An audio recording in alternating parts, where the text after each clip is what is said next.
Hello, welcome. My name is Alamery, and I was asked actually to do this brief presentation and discussion on being a licensed real estate agent and an investor. There is a little bit of a concern from people that are licensed and also from people that are not licensed. Should I get my license to be an investor? And I wanted to bring my perspective into this hot topic here about being licensed and also being an investor. Now, personally, I have been licensed for most of my real estate investing career. Not all of it, actually, but most of it. And the reason that I had my license for over 20 years is because it was helpful in a way. Before, honestly, the technology was this readily available like nowadays, to being able to tap into a lot of information online about properties. There is a way to tap into MLS searches as well. You know, the only way you really could get this information was from the MLS. Now, there are tools out there that we use they do get a lot of information from the MLS, okay? So that's why I don't see it as necessary anymore to be an agent to access the MLS. The other thing I think that being an agent was very helpful, especially at the beginning of my career, is that it taught me the do's and don'ts of legalities of real estate law. And that's something that's very important to know so that you know if you're doing things correctly or not. You know, when I went to real estate class to get my license, I was always told, we're not teaching you how to sell or buy real estate. We're not teaching you how to invest or to get listings. We're just teaching you the law. Okay.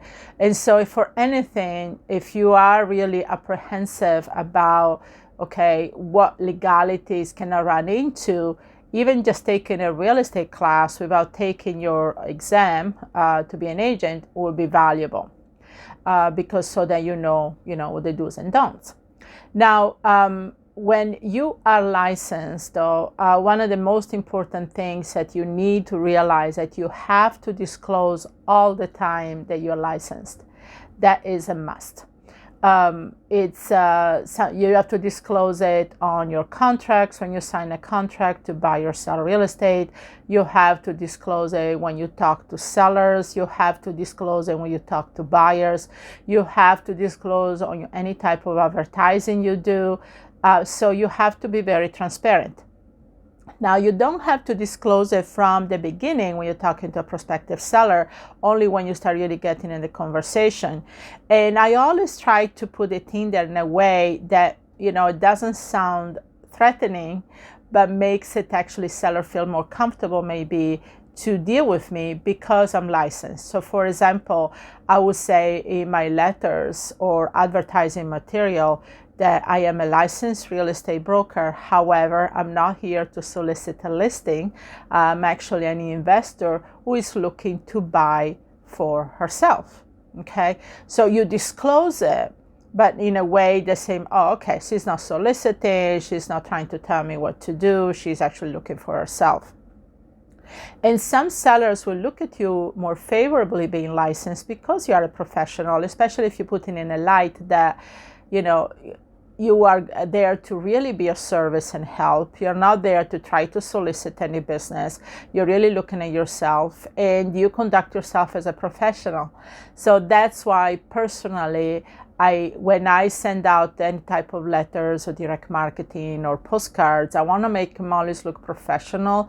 I don't like the handwritten ones, especially if you are an agent. It doesn't, even if you're not looking to get a listing, it doesn't come through as professional. It seems kind of, you're trying to cut some corners there. So personally, if you are licensed, you always has to come through as a professional, even if you're looking for yourself. But so there are definitely a lot of pros to be licensed. Like I said, you learn about the legalities, you might look more professional to some sellers. And at the end of the day, as much as you are licensed, always come through as yourself, as humble, that you're trying to help, that you're there to be of service, to make a win-win situation. Yes, you're an investor, but you also have their best interest at heart. So that's a must for whatever you do in real estate investing and even as a real estate agent. Now, as far as the cons is the fact that if you're dealing sometime, I found if you're dealing with banks or auction houses, if you're licensed, they see a little bit of a conflict of interest. So they might not deal with you on the same level they will deal with just a regular buyer or investor. And then again, if you are dealing a lot with banks, especially buying REOs or doing short sales, my suggestion that maybe you form a legal entity that has your name, like mine being Laura Alamery LLC. So I actually use my name. So the bank say, oh, okay, Laura Alamery signs for Laura Alamery LLC. They look at you more personal instead of having, another property name or a company name. Like, we have a generic company name for like Archway Property Solutions or SunTrust Properties. That's what we do when we deal with the public. So that's kind of the cons of it. And again, because you have to disclose it all the time, some people might look at it as you're a professional, maybe you're taking advantage of them. It's a different type of rapport. But again, if you come through as yourself and personable and humble and you're there to offer help and advice, it should not be an issue. Now, one of the things I'm seeing that's happening in the industry, and I know this happened recently in Illinois, is that to be a wholesaler, to be an investor, they do require for you to be a licensed real estate agent. So I'm seeing this more becoming a trend. This was one of I think it was the first state to actually put this as a legal requirement. But I can see this probably happening more and more. And the reason being is that they're trying to regulate the industry, because a lot of real estate investors that have jumped into the business really don't know what they're doing. They don't even respect the basic laws of real estate. And like everything else, when somebody does something wrong, they ruin it for everybody else. So my suggestion is, if to you it's not a big deal to get a license, if you have a license or you're not worried about passing the exam, go ahead and get your license out of the way so that you have it. You can always put it on ice, as they call it, or freeze it temporarily if you don't want to have it active and pay for all the fees. But at least you know the do and don'ts of real estate, and you have it if the laws change. So that's my take on being licensed as a real estate investor. Hopefully this helps you.